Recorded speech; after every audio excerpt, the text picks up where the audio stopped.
আসসালামু আলাইকুম। প্রিয় শিক্ষার্থীরা, তোমরা যারা 2025 এসএসসি বা সমান পরীক্ষায় অংশগ্রহণ করেছ, কিছুক্ষণ পর তোমাদের রেজাল্ট প্রকাশিত হবে। নিশ্চয়ই অধিক আগ্রহ অপেক্ষা করতেছ সেই রেজাল্টের জন্য। আজকের এই ভিডিওতে আমি দেখিয়ে দেব কিভাবে তোমার হাতে থাকা মোবাইল ফোনটির মাধ্যমে সবার আগে মার্কশিট সহ অর্থাৎ গেট পয়েন্ট সহ কিভাবে তুমি তোমার রেজাল্টটি চেক করতে পারো। চলো দেরি না করে দেখিয়ে দিচ্ছি। প্রথমে তোমার মোবাইলে ফোনে থাকা যে কোনো একটি ব্রাউজার ওপেন করবে। এই মুহূর্তে আমি ক্রোম ব্রাউজারটি ওপেন করেছি এবং তুমি সার্চ বারে লিখবে এসএসসি রেজাল্ট 2025 এবং এটা লিখে সার্চ করলে তুমি দেখবে প্রথমে যে ওয়েবসাইটটি আসবে সেটি হচ্ছে এটা। আর তোমাদের দেখার সুবিধার্থে এই লিঙ্কটি আমি ভিডিও ডিসক্রিপশন বক্সে দিয়ে দিব, যাতে তুমি এক ক্লিকে চলে আসতে পারো। তুমি ওয়েবসাইটটিতে ক্লিক করলে এমন একটি ইন্টারফেস চলে আসবে। এখানে রেজাল্টটি দেখতে হলে বুট সিলেক্ট করে রুল রেজি নাম্বার দিয়ে সাবমিট করলে তোমার কাঙ্ক্ষিত রেজাল্টটি দেখতে পাবে।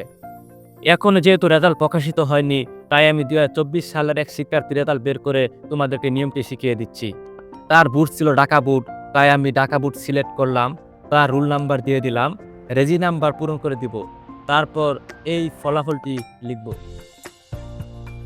এডমিট কার্ড দেখে দেখে রুল নাম্বারটি পূরণ করে নিলাম, তারপর রেজি নাম্বারটি এডমিট কার্ড থেকে দেখে দেখে পূরণ করে নিলাম। রেজি নাম্বার পূরণ করা হয়ে গেলে নিচের ফলাফলটি লিখব। আমার এখানে এসেছে 5+2, এটা যোগ করলে হয় 7।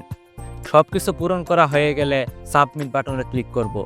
ক্লিক করলে দেখতে পারবো আমি যে পরীক্ষার্থী রেজাল্ট দেখতে চাচ্ছি তার নাম, বাবার নাম, মায়ের নাম সহ সে কোন প্রতিষ্ঠান থেকে পরীক্ষা দিয়েছে, তার জিপিএ কত এবং আলাদাভাবে কোন সাবজেক্টে কত গ্রেড পেয়েছে, সকল তথ্য এখানে চলে এসেছে।